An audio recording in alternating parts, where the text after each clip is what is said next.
Magandang umaga mga bata. Tumayo ang lahat para sa ating panalangin. Amen. Bago umupo, pulutin muna ang mga papel na nasa ilalim ng ating upuan. Ngayon, itatala ko ang attendance. Sekretarya, meron bang lumiban sa klase? Mahusay dahil walang lumiban sa klase. Ngayon, bago tayo magsisimula sa ating talakayin sa gabing ito, alamin muna natin ang itinalakay natin noong nakaraang tagpo. Balikan muna natin ang itinalakay noong nakaraang tagpo. Ano ang itinalakay natin noong nakaraang tagpo? Tama! Ang itinalakay natin noong nakaraang tagpo ay patungkol sa kwentong si Juan at ang mga alimango. Ngayon, sino-sino ang mga tauhan sa kwentong si Juan at ang mga alimango? Mahusay. Ang mga tauhan sa kwentong si Juan at ang mga alimango ay sina Juan, ang alimango, ang tindera, at ang kanyang ina. Ngayon, ano ang aral na napulot natin sa kwentong si Juan at ang mga alimango? Mahusay, no? Huwag magtamad at sundin ang utos ng ating mga ina. Ano pa? Mahusay. Huwag utusan ang mga hayop dahil wala silang pag-iisip na katulad ng tao. Ngayon, bago tayo magsisimula ulit, meron tayong laro na gagawin. Ang larong ito ay tinatawag na charades, no? Ipapangkat ko kayo sa dalawang pangkat. Ito ang unang pangkat at ito ang pangalawang pangkat. No? Pumili ng isang representante na mag-aakto dito sa gitna at ang ibang mga miyembro naman ay sila ang hukula ng mga salita na ibibigay ko. No? Bibigyan ko lamang ng 2 minuto ang bawat pangkat upang maglaro. Handa na ba ang lahat? Mahusay, no? Ang nanalo sa ating ginawang laro ay ang unang pangkat. Ang unang pangkat ay nahulaan nila ang lahat ng mga salita na aking ibinigay. At ang pumapangalawa naman ay ang ikalawang pangkat. Dahil 3 lamang ang salita na kanilang nahulaan. Ngayon, base sa laro na ating ginawa, saan kaya patungkol ang kwento na ating tatalakayin ngayong gabi? Mahusay! Ang ating kwento na ating tatalakayin ngayong gabi ay patungkol sa naging sultan si Pilandok. No? Ngayon, bago tayo magsisimula sa ating kwento, sa pagbabasa ng kwento, alamin muna natin ang mga balakid or hawanan muna natin ang mga salitang balakid na makikita natin, mababasa natin sa kwentong naging sultan si Pilandok. Naintindihan niyo ba lahat mga bata? Mahusay, no? Ngayon, bago tayo magsisimula, meron tayong mga alituntunin na dapat sundin sa ating silid paaralan. Lahat pakibasa. Thank you. Maraming salamat. Maliban sa ating alituntunin, ano ang dapat gawin ng bata kung si teacher ay nagsasalita o nagkukwento sa harap? Tama, ang mabuting bata ay makinig at umupo ng mabuti. At dumako naman tayo sa ating layunin sa kwento na ating babasahin. Lahat pakibasa. Maraming salamat. Ngayon, handa na bang makinig? Okay. Kung ang lahat ay handa na makinig, buksan na natin ang mahiwagang libro.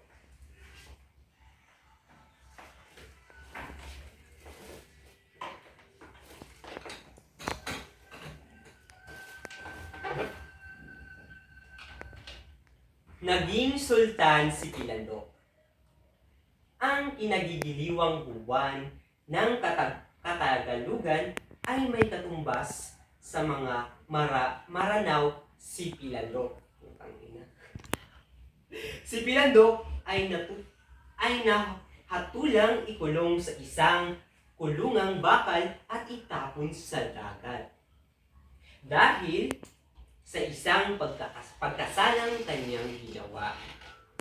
Pagkalipas ng ilang araw, ang sultan ay nangilalas nang makita si Pilandok. Sa kanyang harap na nakasuot ng magarang kasukutan na sultan. Nakasukbit sa kanyang baywang ang isang kumikislap na ginintuang tabak. Hindi ba't itinapon ka na sa gitna ng dagat? Nagtakang tanong ng sultan kay Pilandok. Siyang tunay mahal na sultan ang magalang na tugon ni Pilandok.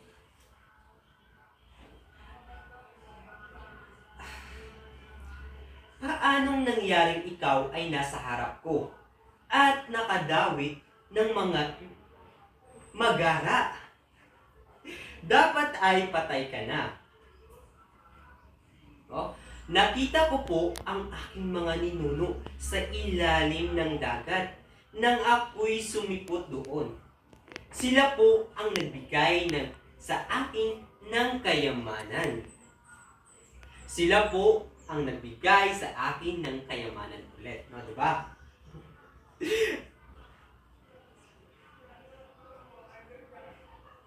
Sino po ang magnanais na mamatay sa isang kahariang masagana sa lahat ng bagay? Ang paliwanag ni Pilandok. Marahil ay nasisiraan ka ng bait. Ang sabi ng ayaw maniwalang sultan. Nalaman ng lahat ng walang kaharian sa ilalim ng dagat, kasinungalingan po iyon. Bakit po? Narito po ako ngayon. Ako na ipinatapon ninyo sa gitna ng dagat. Ako na ikinulong pa ninyo sa hawla ay nakikita, naririto ngayon at kausap ninyo. Ang paliwanag ni Pilandok. May kaharian po sa ilalim ng dagat at ang tanging paraan sa pagtungo roon ay ang pagkulong sa hawla at itapon sa gitna ng dagat. Ako po'y aalis na at marahil ay hihintayin na ako ng aking mga kamag-anak.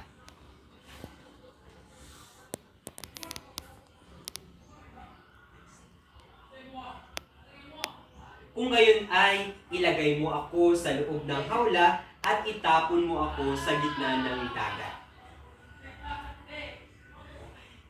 Hinihingi nito at nagtungo na sila sa tabing dagat. Ikinulong ni Pilandok sa isang hawla ang sultan at isinakay sa isang bangka. Pagdating sa gitna ng dagat, ay inihagis ang hawlang kinalulunlunan ng sultan. Kaagad lumubog ang hawla at namatay ang sultan. Mula noon, si Pilandok na ang naging sultan.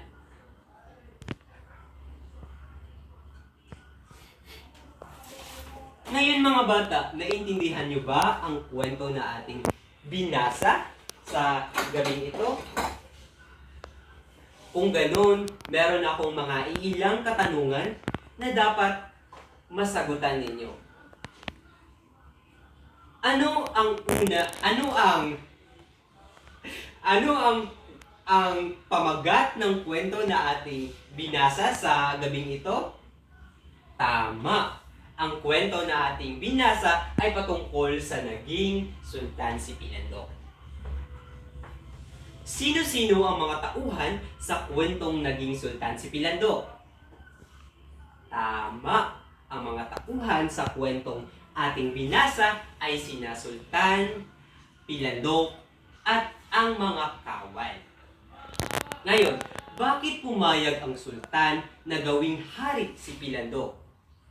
Mahusay, no? Dahil isang sakim ang sultan, kaya ginawa niyang sultan si Pilandok.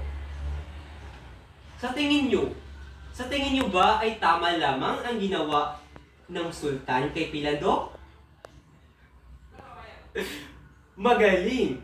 Tama lamang ang ginawa ni Pilandok upang siya ay makaligtas mula sa isang sakim na hari at iligtas din ang buong kaharian mula sa isang haring sakim. Paano kinumbinsi ni Pilandok ang sultan na gawin siyang pansamantalang sultan?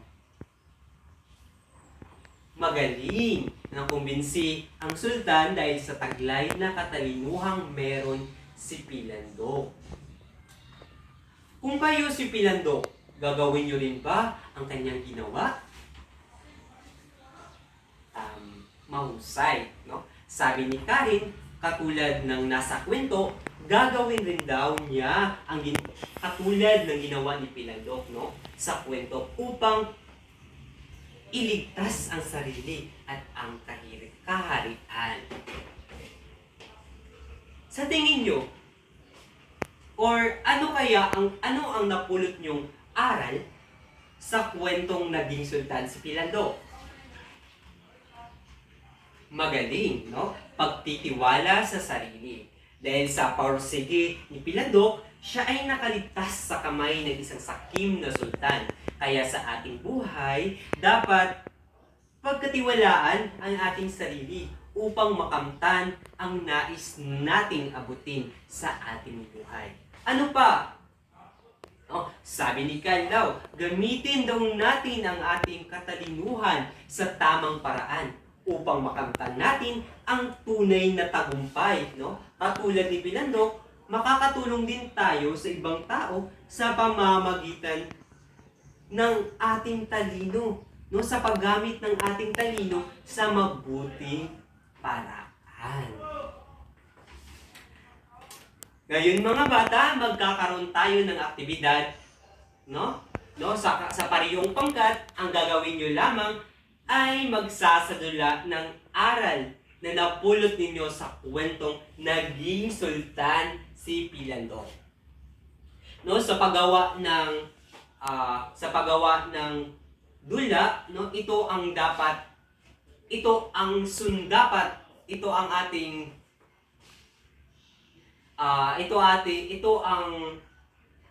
basihan ng ating pagsasadula.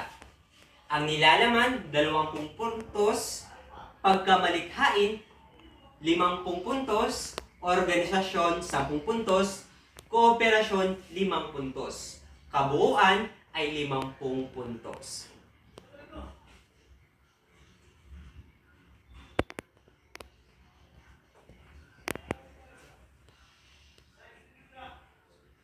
Mahusay!